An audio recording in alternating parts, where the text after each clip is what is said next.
Narendra Modi specially അദ്ദേഹം initiative എടുക്കുകയാണ്.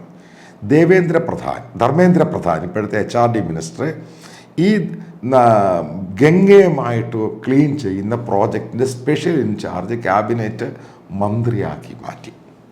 എന്നിട്ട് നരേന്ദ്രമോദി അദ്ദേഹത്തോട്, കാരണം ഇതുമായിട്ട് ബന്ധപ്പെട്ട പല ആർട്ടിക്കിളും വന്നിട്ടുണ്ട്, എന്നിട്ട് ധർമ്മേന്ദ്ര പ്രധാൻ ഇന്ത്യയിൽ ഇതിന് പറ്റിയ സംഭവങ്ങൾ നടക്കുന്നില്ല, അദ്ദേഹം ചെയ്തത് ഇസ്രായേലുമായിട്ട്, അതായത് നരേന്ദ്രമോദി ഗവൺമെൻറ് ബെഞ്ചമിൻ നെതന്യാഹുവിൻ്റെ ഗവൺമെൻറ്റുമായിട്ടും ഇസ്രായേലുമായിട്ടും സംസാരിക്കുന്നു. അത് കഴിഞ്ഞ് ജർമ്മനിയായിട്ട് സംസാരിക്കും. അപ്പോൾ ആദ്യം ഇസ്രായേലാണ് പറയുന്നത് അവർക്കിത് ക്ലീൻ ചെയ്യാൻ സാധിക്കും. അത് കാരണം അതിൻ്റെ ടാസ്ക് അവർ ഏറ്റെടുക്കുകയാണ്.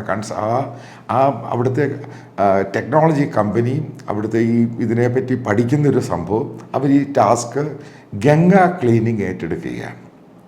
അതായത് മനസ്സിലാക്കുക, അതൊരു ഭയങ്കര ഹെർക്കൂലിയൻ ടാസ്ക് ആയിരുന്നു.